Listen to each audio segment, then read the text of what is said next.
आज इसने एक वीडियो बनाया है जिसमें इसका कहना है कि इसने नीरज अत्री को एक्सपोज कर दिया है, उसको रंगे हाथों पकड़ लिया है। अब वो रंगे हाथ क्या है वो मैं आपके साथ वो भी शेयर करने वाला हूँ।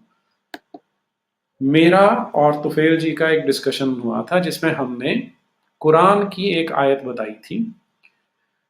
वो आयत है सूरा नंबर 18 की आयत नंबर 86, जिसमें कहा जाता है, जिसमें कुरान का ये क्लेम है कि जो सूरज है वो एक मटमैले पानी के तालाब में डूब जाता है।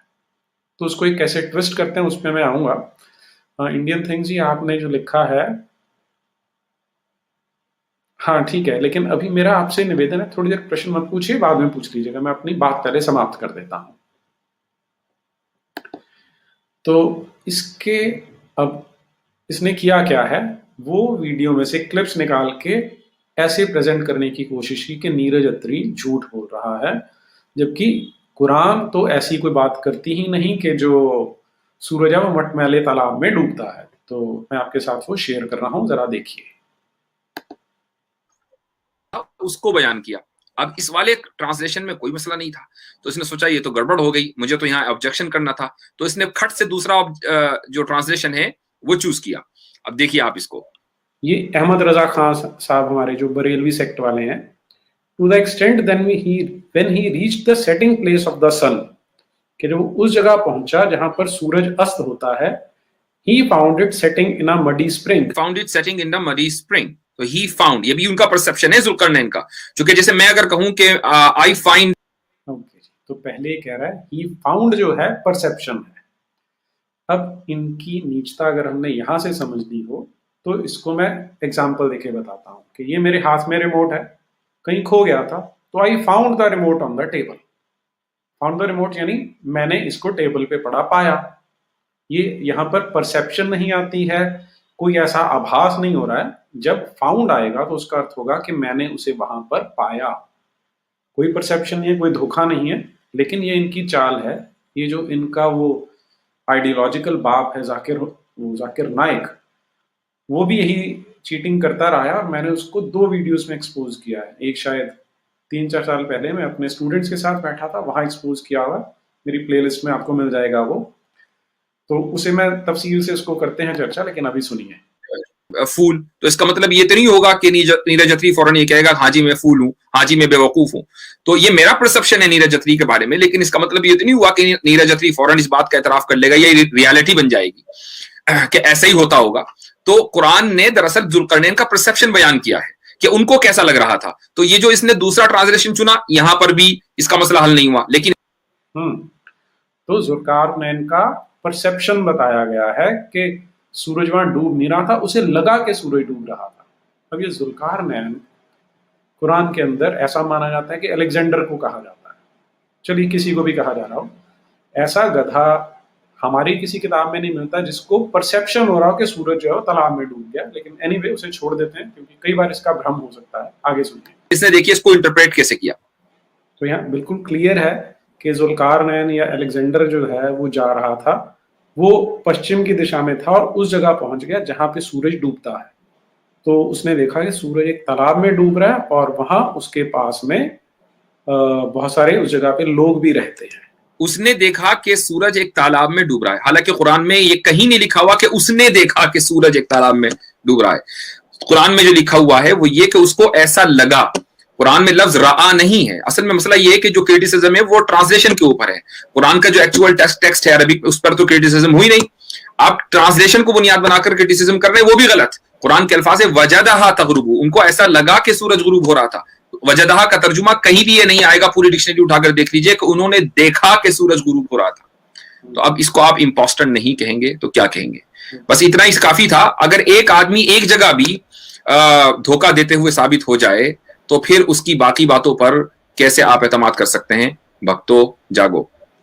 बिल्कुल ठीक कहा। ये एंड में उसने बड़े पते की बात बोली है कि कोई एक भी बार झूठ बोलता पकड़ा जाए तो उस पर विश्वास नहीं करना चाहिए।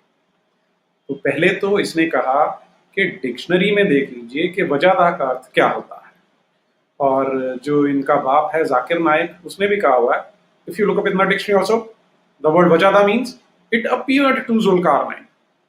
तो ये इनकी नौटंकी परमानेंटली हमें खत्म करनी पड़ेगी। तो ये जो कहते हैं ना, look up in the dictionary also वहां पर भी वजादा जो है वो अपीयर्ड आता है। तो मैं आपके साथ जरा डिक्शनरी शेयर करता हूँ अब कि वजादा क्या कहता है। और अच्छा हाँ, इसमें ये है कि जो डिक्शनरी है वो भी काफिरों द्वारा लिखी हो सकती है, तो हमें काफिरों वाली डिक्शनरी तो माननी नहीं, क्योंकि वो तो हराम हो जाएगी। तो हम हलाल डिक्शनरी में जाएंगे आज। इसके लिए मैं आपके साथ शेयर करता हूं जरा, ताकि सबको लाइव दिखे और सबको क्लियर भी हो जाए। तो हम जाएंगे जी कुरानिक अरबिक कॉर्पस में। ये मैं आपके साथ वेबसाइट शेयर कर रहा हूँ। वेबसाइट का नाम है corpus.quran.com और इसमें कुरान डिक्शनरी पेश की गई है। इसमें मैं आपके साथ शेयर कर रहा हूँ। ये देखिए जी, शब्द है वजादा, और इसमें उन्होंने पूरी लिस्ट दे रखी है कि ये शब्द कहाँ कहाँ आया, कुरान में टोटल कितनी बार आया ये बता रहे हैं जी। 107 बार आता है, और सब जगह पे क्या अर्थ है वो बता रहे हैं। दूसरी सुरा से शुरू हो जाता है ये शब्द आना, चलते हैं सारी अलग अलग सुराओं में आता है। हमने जाना है 18वीं सुरा में 86 नंबर आयत पे, तो ये आ गई। ये देखिए 1886। वजादाह क्या अर्थ है? ही फाउंड इट। ये अपीयर्ड शब्द कहीं नहीं आ रहा, ही फाउंड इट आता है। और फिर इसी आयत में शब्द 2 बार आता है, वजदा एंड ही फाउंड। तो दोनों जगह पर उसने पाया, ही फाउंड, ये आपको मिलता है। ठीक, ये तो हमने कर लिया इनका जो इनकी वो स्टेटमेंट होती है कि डिक्शनरी में जाके देखिए, if you look in the dictionary also the word वजदा मींस इट अपीयर्ड टू जुल्कारनैन। तो we have looked it in the dictionary and there we have seen कि जो वर्ड है वो ही फाउंड आता है। कहीं पर भी ये नहीं आता कि इट अपीयर्ड कहीं नहीं आने वाला। लेकिन फिर भी हम तसल्ली करना चाहें तो कर लेते हैं। अब हम चलते हैं एक दूसरे जगह पर, हम आते हैं तंजील.net पे, जहां पर सारे एक्सपर्ट्स की कुरान है।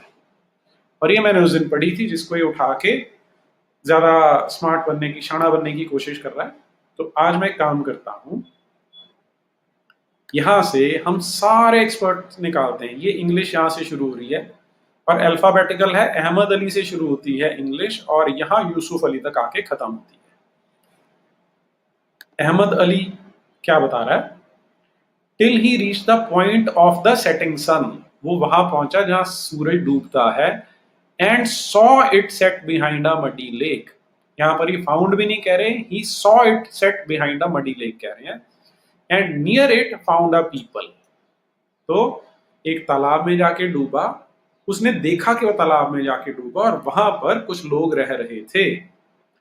तो 7वीं सदी में एक ऐसा आदमी जो 25 साल तक तो जिसने कुछ नहीं किया, कभी पढ़ा लिखा तो कुछ था नहीं, वो अगर ऐसी बात कहता है तो हमें उसमें कोई हैरानी नहीं होनी चाहिए।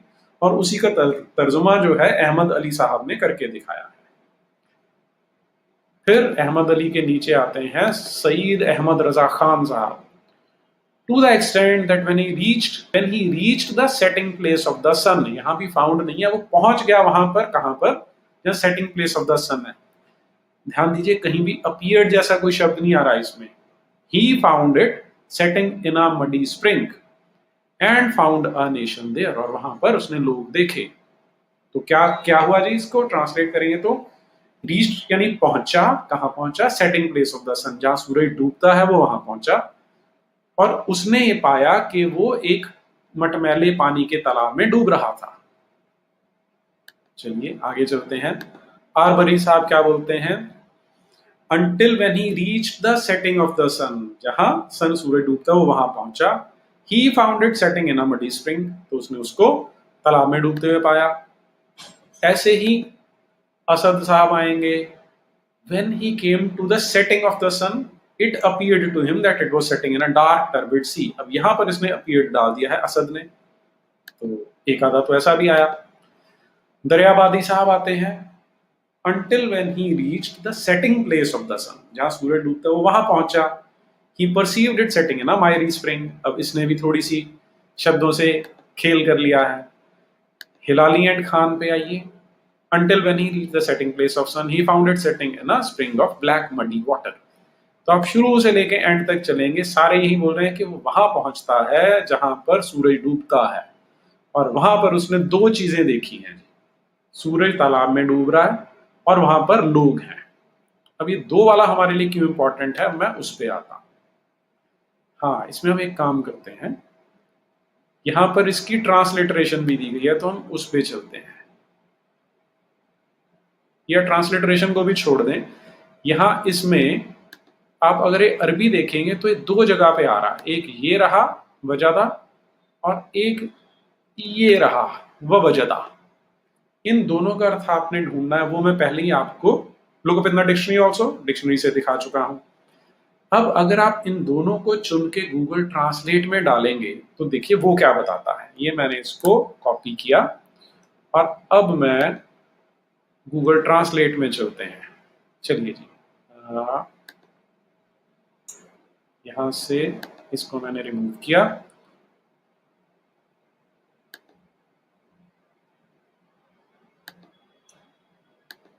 अब चलते हैं हम गूगल ट्रांसलेट में, पहुंचते हैं, यहां आते हैं, हम चलते हैं ट्रांसलेट में। तो ये रहा गूगल ट्रांसलेट पे पूरे ही चले जाते हैं हम। ये यहाँ पे हमने डाला जी ये शब्द और ट्रांसलेटिंग आ गया एंड फाउंड। ये सुनिए जरा, वजदा। ऐसे ही जो दूसरा शब्द इसमें आया हुआ था मैं उसे उठाता हूं और उसे भी फिर से यहाँ पे डालते हैं, ही फाउंड इट वजदहा। तो दोनों का अर्थ आपको गूगल ट्रांसलेट भी वही बता रहा है और जो कॉर्पस डॉट कुरान है वो भी आपको बिल्कुल सेम चीज बता रहा है। तो कोई संदेह, कोई डाउट, कोई कंफ्यूजन नहीं रहना चाहिए, ठीक। और दूसरी चीज, अब एक और चीज आप सुनिए जरा, कि इसी आयत में 2 जगह पे वजदा आ रहा है, तो दोनों जगह पे अपीयर्ड है, तो दोनों जगह पे अपीयर्ड आना चाहिए था कि वो ऐसी जगह पहुंचा जहां उसे लगा के सूरज डूब रहा है और वहां पर उसे ऐसा लगा कि कुछ लोग रहते हैं। क्या ऐसा संभव है? नहीं है। ये मैंने आज सच वाला जी से भी वेरीफाई किया। मैंने कहा कि हो सकता है कि क्योंकि मुझे अरबी बस मैं शब्द जोड़ जोड़ के थोड़ा पढ़ सकता हूँ, अच्छे से नहीं आती, मैंने उनसे वेरीफाई किया, उन्होंने भी यही बताया है मुझे। तो ये सारी चीजें आपको स्पष्ट कर देती हैं। तो जो ये कह रहा था, ये जो मक्कार है, ये मुसलमानों को तो मूर्ख बनाने के लिए, अपनी दुकान सजाने के लिए काम करता रहेगा। तो ये क्या कह रहा है कि मसला ट्रांसलेशन का था। अब हम इससे एक कदम और आगे चलते हैं। कुरान तो हमने देख ली क्या बोलती है, अब हदीसें जो हैं वो क्या बोलती हैं। हदीसों में वैसे तो 200 से ऊपर हदीसों की किताबें हैं, लेकिन जिन्हें ऑथेंटिक माना जाता है सिहासित्ता, 6 ऑथेंटिक हदीस मानी जाती हैं। बुखारी, मुस्लिम, इब्न माजा, अबू दाऊद, तिरमिजी और एक और है। तो हम इसमें से सुन्ना अबू दाऊद को देखते हैं, वो क्या बताते हैं हमें सेटिंग ऑफ सन के बारे में। तो एक बार फिर से हम जो इस्लामिक वेबसाइट्स हैं उन पर जाएंगे ताकि हमें जो दूध का दूध और पानी का पानी हम अच्छे से कर पाएं। तो अब हम चलते हैं जी सुन्ना अबू दाऊद पर। ये आ जाइए सुन्ना अबू दाऊद, इसकी आयत नंबर यहां देख लीजिए, हदीस नंबर 3991, 3991। क्या हदीस है जी? नरेटेड अबू धर ने कहा, I was sitting behind the messenger of अल्लाह सल्लल्लाहु अलैहि वसल्लम। तो अल्लाह के जो मैसेंजर है रसूल अल्लाह, उनके पीछे बैठा हुआ था। कहा, who was riding a donkey, वो एक गधे पे सवार थे। While the sun was setting, और उस समय सूरज डूब रहा था। ही आस्क्ड, यानी किसने पूछा? रसूल अल्लाह ने पूछा, do you know where this sets. तो उन्होंने अबू धर से पूछा, अबू धर तुझे पता है कि ये जो सूरज है कहाँ अस्त होता है, जो आफ्ताब है कहाँ गुरूब होता है? तो अबू धर कहता है, I replied Allah and his apostle know best. अब वो क्या कहना था उसमें, वो तो और जाहिर रहा होगा। उसने कहा जी अल्लाह और उसके रसूल को ही पता हो सकता है। ही सेट, तो अब रसूल अल्लाह ने क्या कहा? It sets in a spring of warm water. तो यहां पर तो कोई वजह भी नहीं आ रहा, रसूल अल्लाह के मुंह से सीधा स्पष्ट आ रहा है, it sets in a spring of warm water. तो यहां से आपको क्या पता लगता है कि जो सल्लल्लाहु अलैहि वसल्लम थे, नबी पाक अकरम सरकार मदीना रहमतुल लिल आलमीन, हजरत पैगंबर मोहम्मद साहब, उन्हीं की अपनी हदीस है। हदीस कहाँ है? सुन्ना अबू दाऊद में। हदीस नंबर क्या है? 3991। वो क्या बता रहे हैं? उनका कहना है, उन्होंने अबू धर से पूछा तुझे पता है? बोला नहीं पता। तो उसे बताया कि भाई ये डूबता है एक तालाब के अंदर जाके। तो यहाँ तो हमें कुरान का भी तर्जुमा नहीं करना, हदीस का भी नहीं करना, सारों ने स्पष्ट कर दिया कि सूरज कहाँ जाता है। लेकिन ये मुफ्ती साहब, मुझे हैरानी ये है कि इतना समय इन्होंने मदरसे में लगाया होगा, इतना कुछ सीखा होगा, तो इन्होंने तो तौहीन रसूल कर दी, तौहीन रिसालत कर दिया कि रसूल साहब के जो पाक शब्द थे, जो पाक अल्फाज थे, उनको ये झूठा साबित करने की कोशिश कर रहा है। क्यों कर रहा है? क्योंकि काफिरों की जो आज की साइंस है उसके भरोसे। बताइए। अब हमारे जो एक ज्यादा बड़े आलिम हैं, जनाब जाकिर नाइक साहब, उन्होंने कहा है कि एक सच्चा मोमिन वो है जो कभी भी साइंस की किताब को सबसे ऊपर नहीं मानेगा। उसके लिए सबसे ऊपर किताब कौन है? कुरान पाक। और उसके बाद क्या आता है? हदीसें। उसके बाद साइंस की किताबें आती हैं। और यहाँ ये मुफ्ती साहब हैं, इनको तो तौबा करनी पड़ेगी, क्योंकि इन्होंने तौहीन रिसालत कर दिया। रसूल साहब के जो शब्द हैं, जो उनके अल्फाज हैं, वो तो कभी गलत हो ही नहीं सकते। साइंस जाए भाड़ में, ये गैलीलियो फैलीलियो कोपरनिकस, ये तो सब गधे थे। और इन्हें पता ही नहीं कि अगर हम, अब आप सोचिए, आप जुल्कारनैन की तरह दक्षिण में जाना शुरू कर दीजिए, तो पक्का आप वहां पहुंच जाएंगे जहां हमारे नबी पाक अकरम ने कहा है कि जहां पर आफताब गुर्ब होता है, तो आप वहां अवश्य पहुंचेंगे। तो ऐसे छुटभइये मुफ्तियों पर विश्वास मत कीजिए आप, ठीक है?